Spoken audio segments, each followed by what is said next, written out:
Would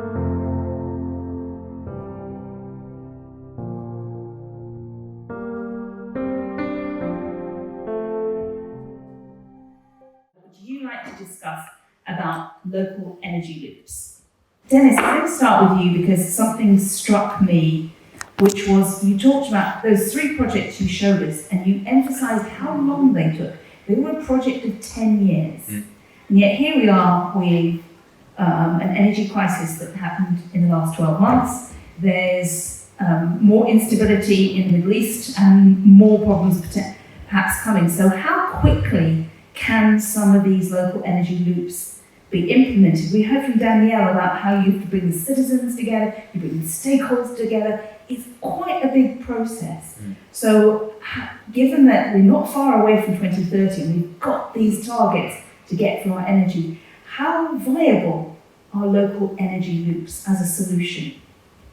Well, it's true that it's taking time, and the problem is that we don't have much time left, as you said, until 2030, so we need to accelerate.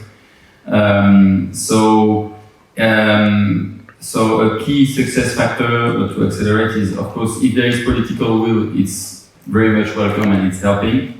But the main driver for us is the legislation, European legislation. So if you make compulsory, for example, to use more and more renewable energy, to use local energy, certainly it helps and it's a driver. What we also, from experience, we notice is that we sometimes some cities or some of our clients are not aware that there are existing EU funds, or they think they are not aware that they are eligible. You know, they think, oh, that's not for us. You know, it's for the big cities and so. So here I presented also several sides of cities: a capital, the 5th biggest city in Hungary, and another size of city. So also to understand that our solutions are not only for big cities, and it's for all sizes of cities. But of course, for example, if you take methanization of sludge, of course all cities in Europe have a wastewater treatment plant, but you need to have a certain volume of sludge to be able to produce biogas and biomethane. I mentioned this example because after the start of the invasion of Russia and Ukraine, a lot of mayors turned to us. They wanted a digester to produce biogas but overnight. So it takes some time, but sometimes you need a critical mass in terms of amount of sludge. So the idea sometimes also is to have maybe sludge coming from a factory that we can mix, so it's about collecting all the available biomass on a territory. Maybe I can add just Danielle mentioned something very interesting just before, because she was speaking about 14 experiments that were going well, but mostly closed loops. And then you told the 12 coming are more open loops. So we see we don't have time, so we must do what we can. But also there is something changing in the will of the elected people and the inhabitants. So maybe there's something possible here, and then something is moving. Thank you. So in terms of time and scale, we're sort of moving from small closed-loop systems to open loops that might involve larger groupings coming together. Now, Dennis, you said one of the enabling factors is having EU legislation that everyone understands. It's a target, they've got to hit it, it's reliable. What about the issue about procurement? Because for local authorities, they have to buy their goods and services, and they also have to operate within European law, and the procurement law dates from 2014. But are we fully using all of the capacity of that legislation? Are there better ways to do this? Maybe Xavier, you could respond, and also Danielle. Yeah, because when we spoke even in the networks of central public bodies, public procurement bodies, it's obvious that we don't use the innovations and the new tools that the directive is giving to us. So, as we spoke preparing this roundtable, we said, well, it's only the easy part is done, okay, but now we get to struggle with the innovative ways, and sometimes systems are protecting themselves, refusing these solutions. It's not easy, and sometimes legal stakes are also something to cope with, but we must be part of the innovation using the tools that we already have, and I think everybody sees it's not coming that quick. So maybe there's something for us to manage and be more able to use the new tools like innovation and performance we can do. Thank you. Danielle, would you like to add some comments? Oui, alors effectivement, l'innovation, elle n'est pas toujours technique. Quand on parlait de formation tout à l'heure, elle est souvent, et surtout aujourd'hui en matière d'énergie, elle est plutôt juridique, en tout cas en France. Et effectivement, nous, on continue à vouloir aller un peu plus loin, j'en parlais tout à l'heure. J'ai évoqué effectivement l'éolien, puisque c'est une grosse production d'énergie par rapport à du solaire. Nous avons un groupement d'achat, on réfléchit à comment on sécurise l'achat d'énergie renouvelable, tout en sécurisant l'approvisionnement et en permettant à notre fournisseur d'énergie classique de s'y retrouver financièrement, puisqu'on en revient au modèle économique. Donc ça passe par des partenariats, jusqu'où on achète des parts dans une société, on achète l'énergie produite, mais il faut aussi que le fournisseur de notre énergie en groupement d'achat d'énergie équilibre, lui, son marché. Donc on est sur toutes ces questions-là, et l'innovation est encore une fois juridique, financière et après technique. Thank you. Village, you've got 2 minutes left, so I'm very happy if you'd like to take Les choses. On voit bien, on est dans l'innovation. On n'est pas sur des schémas classiques client-fournisseur, où aujourd'hui le client va être l'acteur public, et puis le fournisseur va répondre à un marché. Alors là, on voit bien, on sort un petit peu des cadres traditionnels et on va chercher de l'innovation. Est-ce que vous pourriez nous donner quelques pistes et nous dire justement les écueils que vous rencontrez par rapport à la législation et la réglementation actuelle? Merci.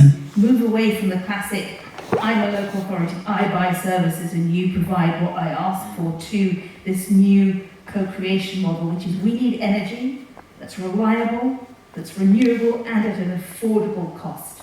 So what suggestions would you have? 2 sentences, Xavier. Yeah, maybe from the UGAP example, they try to understand from a use, use of case of use, what is needed really. It's not maybe something you want to buy or something you want to use, but maybe something else. So when we go to the car matter, maybe it's not a car, maybe it's a bike, maybe it's something else.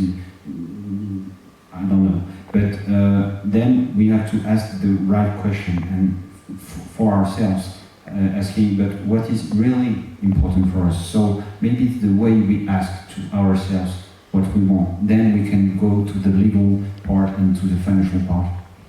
Thank you. Dennis, would you like to say a couple of sentences, and then Danielle? Yeah, just to say that indeed it's difficult because if you ask the legislation to adapt to innovation, you should change the legislation every 6 months, so it's quite difficult. But in any case, the legislation of public procurement shouldn't hinder innovation. We should find a way to support and to foster innovation. And I would say that green public procurement remains largely untapped, and it can really be a game changer. And the local authorities, they have this power in their hand when they design the public bids and the public tenders to really make a change when it comes to energy, water management, waste management. And so they are really a key actor, and they have this game-changing role in this ecological transformation. Thank you. Danielle. Je pense que, alors en tout cas sur notre secteur, on a tous un pas à faire, que ce soit les entreprises ou les collectivités, pour apprendre à travailler autrement dans un autre cadre.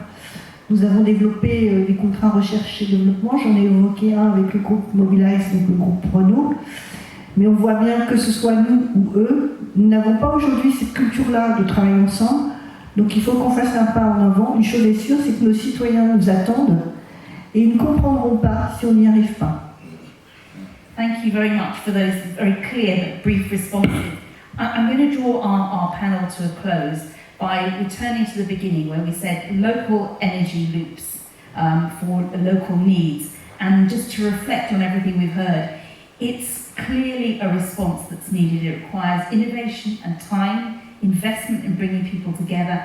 And we've got this huge push, which is the climate goals that we've got to get to and the enormous price of energy. And what you've all described was how to think differently and how to see what the resources might be. Where could we put photovoltaics? Where could we put digesters? How do we use wind energy? Because it's all part of it. Veolia is already operating in Ukraine. We have a waste management contract with the city of Zaporizhia and also other cities. And I would like to pay tribute to my Ukrainian colleagues there who continued the service for the city even when there was the war in the neighborhood of Zaporizhia. They were collecting waste overnight, so I think we should applaud and their courage. So we have been supporting, we have been providing support with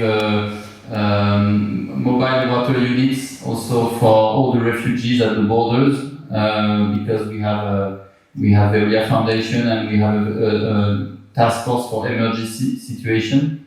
And we are also ready to help with in the reconstruction phase.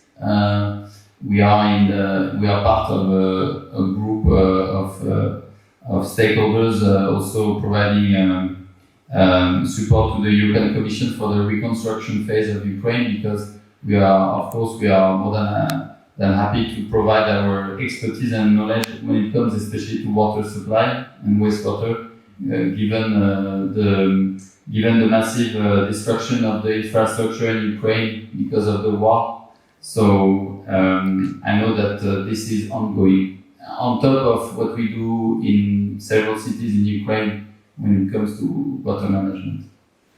But for your question on biogas, I mean, this I would have to ask my colleague, but I guess that you also have wastewater treatment plants, so of a certain size, so I'm sure they are in discussion locally with the local authorities to see if this kind of projects can be made.